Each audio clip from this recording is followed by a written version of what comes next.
So hello mga ka-chillax, welcome to my YouTube channel. So kung bago pa kayo sa aking YouTube channel, don't forget to like, comment, and subscribe. And kung bago pa kayo sa aking YouTube channel, don't forget to turn on the notification bell para palagi updated sa ating mga vlogs. So ito, babalik tayo sa Electric Cyclery kasi meron silang bagong unit para ating alamin kung ano yun. Kaya tara, let's go! So yan, nandito na naman si Ma'am Carmen. Ayan, Ma'am Carmen, ano ba yung unit natin for today? Ayan, so welcome back pala ulit muna sa Electric Cyclery. So, located kami dito sa G-Strip Green Hill Shopping Center, San Juan. So, every day open kami from 10 a.m. to 7 p.m. So, dito sa Electric Cyclery, makikita lang nila yung mga premium electric bikes. So, premium and branded bikes only lang. Ayun, so sa video ngayon, papakita natin yung bago nating unit. So, si Wuyang Honda na UB. So, si UB kasi dati, ito lang yung na-feature natin, no? Yung UB Plus lang. UB Plus. So, ngayon, meron na tayo siyang kasamahan. May other models na. So, si UB Cross Plus at si UB ZX Plus din. Ayun. So, syempre, unang tanong, ano ba pinagkaiba? Bakit magkakaiba yung presyo? Oo nga. Diba? So, sa lahat nila, ang difference lang talaga is yung design. Same lang sila ng internal sa loob. So, ano yung same? Pareho silang Wuyang Honda ng 350 watts motor. Tapos, yung battery is lithium, 48 volts, 24 Ah din sila lahat. And then, also, detachable din lahat. So, tulad ng ganito. Anong range nila ulit, ma'am? Range nila is 60 to 80 kilometers. Yan. So, sa mga subscribers siguro ni Well, medyo kabisado na yung specs kasi halos pareho lang naman ang specs ng iba-iba nating mga Honda. So, ito, natatanggal yung battery. Wow, detachable battery, no? Detachable battery. So, again, 4 to 5 hours ang charging time. And then, the battery can last you 3 to 5 years, depende sa paggamit mo. So, yun. Tagal din yun. And then, natin dito sa UB, no? 40 to 45 kilometers per hour. Again, pasok siya dun sa category L1 Mini LTO na no license and registration. So, kung gusto mo ng mabilis, gusto mo, okay lang sa'yo na may license and registration, meron tayong ibang model dito tulad ni Yugo. Yugo, so, no? Si Wuyang Honda din yan. Pero ang focus natin dito sa video na to ay si UB Plus. UB Plus. Ayan. So, pakita natin mabuti sa kanila ano ba pinagkaiba. So, ito si UB. Kung makikita natin, more of medyo pang city, ano siya, parang city vibe yung design niya. Ngayon, itong si UB Cross yung sumunod, ang difference lang niya is may decal siya. So, ito ang ganda ng side. Yan, may sticker siya, may mga decal. So, UB Cross, ayan. Tapos, yung shocks din niya sa harap, medyo pang off-road actually yung style ng gulong niya. So, makikita natin dito sa, yun, ito yung gulong. Iba siya. Yung spikes niya, no? Snobby than the ano. Ito kasi medyo pang city. No? Sa UB, so, talagang UB Plus, no? ito is dinesign siya for off-road use. Off-road, off-road. So, ito, dinala na namin to sa trail. So, yung trail na maputik, tsaka mabato, and then, syempre, may mga slopes din. So, ang saya niya gamitin doon. Ito. So, kahit pa paano, mas makapit to, no? Mas makapit pagdating siya. Sa mga rough terrain.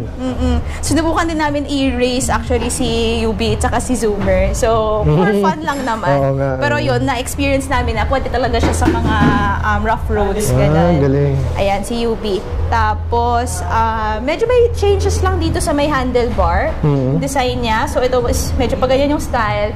Ito sa ibang UB natin before is may takip naman. So, may mga minor changes lang naman sa ano. Depende na sa kung ano yung gusto mo. Anong type, no? Anong type mong design. Pero yung screen niya, yung controls dito, side mirror, lahat pareho lang. Pares lang. Tapos, syempre ito yung pinaka-favorite namin. Si sa lahat ng UB, si ZX ang favorite namin. So, may pagmamalaki naman ni ZX. Oo. Una na yung color pa lang. So, yung mga Honda fanatics or yung mga enthusiasts talaga ni Honda, no, alam nila na ang color talaga ni Honda originally is the blue, red, and ano. Ito yung pinaka-iconic color nila talaga. So, dito may nakalagay na ng Honda. Dito, ano? Yan. Decal siyang Honda.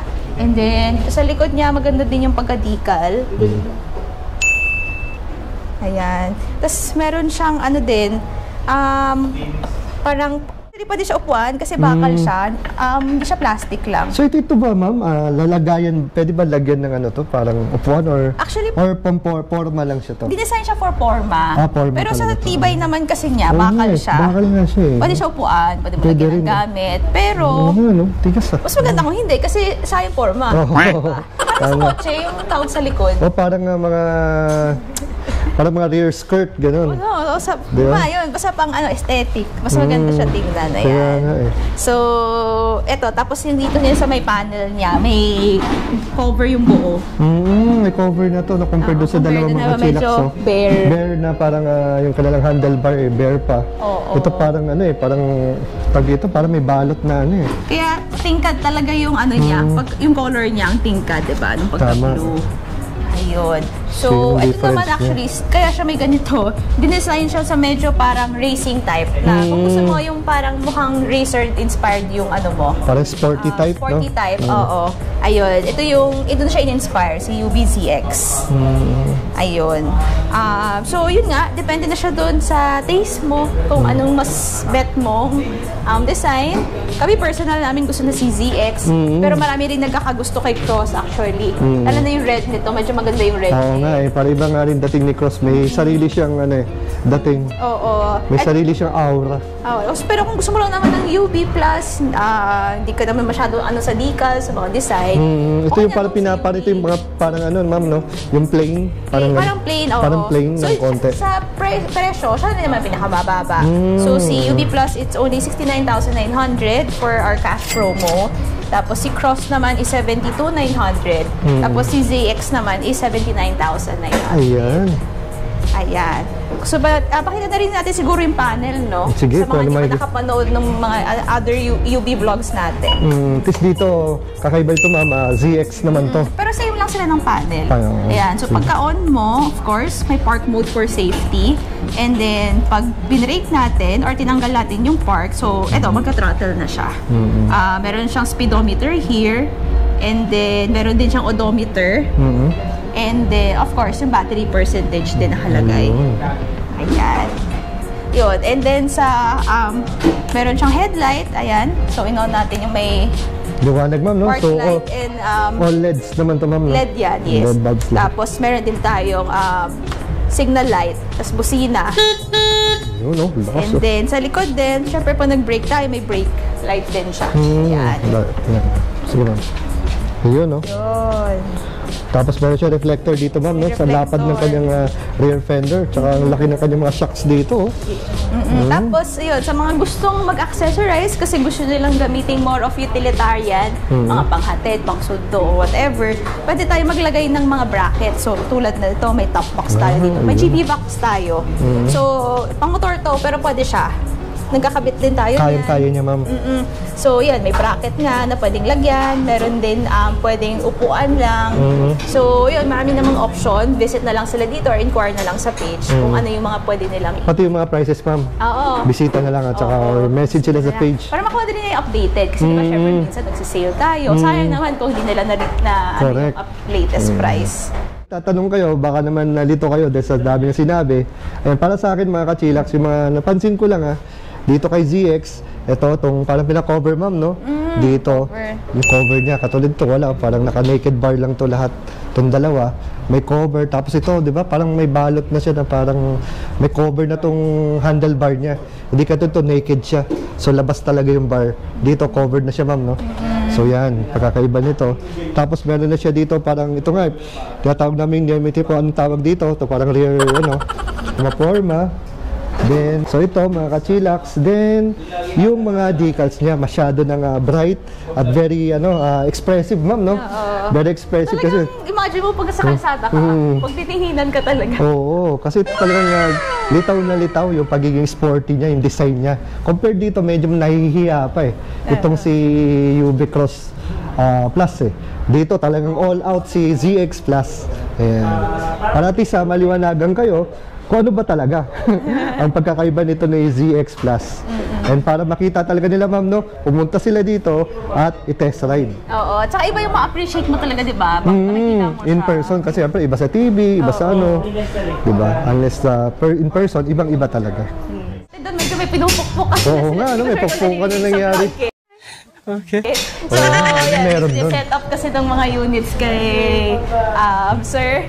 Oh, may binili, ma'am, no? Zoomer. Si Zoomer, ayan. Yan, So, ganda ng color. Parang Pasko yung color, no? Oo, Green, may saka green, oo. red. Ayan. So, sa mga gusto din sa Zoomer, syempre, meron din tayong stocks niya. Ayan, isa pa yan sa very eye-catching. Oo, tsaka ano to, no? Isa sa mga bestseller, si Zoomer. Tsaka dito, mama, paano napapansin ko, napapalagay ng ano, no? Center stand. Center stand. Oo, no? Palagay siya ng yung mga center. center box, kung ano-ano pang mga accessories. Accessories Ayun. pa, ayan. So, visit na lang sila kung gusto naman nila yung units na yan. Tama, ayan. And mama, regarding naman sa warranty, ayan. Oo, so again, lahat ng ano natin dito, items sa electric cycle or lahat ng e-bikes natin, naka 1-year warranty tayo. So, kasama dyan lahat ng electrical components tulad ng battery, motor, screen. So, sure naman tayo na matibay siya. And then, after the warranty, of course, dito pa rin yung after sale. So, in case na may mga masira or kailangan din yung parts, dito pa rin naman sa electric cyclery yun. Ayun. So, of course, may freebies din tayo. Ayun. Helmet na, half-face helmet na. Tapos, meron tayong phone holder, pedal, ano pa yung iba nating freebie. Side mirror din, may freebie din tayo niyan. So, pero syempre sa subscriber again, ni Will, bigay tayo ng center stand. Yun, mahal din yun, ma'am, no? Center stand, huwag niyo kalimutan, ha? Sa 1,500 din yun, sayang. Okay. Ayun. So, sa mga payment options natin, no? Yes, meron tayong promo, syempre, pag cash. So, kasama dyan yung mga bank transfer or yung mga GCash. Tapos, para sa installment naman, so, credit card, bilis, home credit, bank financing. Tapos, recently, may nag-launch na rin tayo ng 4 OFWs. Wow, OFW so, nun, mga bago. OFW dyan, ngayong Pasko. Yun, pwede kayo mag-visit dito. Details lang kukunin natin, tapos approve na natin yan doon sa Nice. partner namin. Ayun. Ano man pwedeng ipin, ma'am, para madaling makita itong electric cyclery? Ayun, so pin lang nila, Electric Cyclery.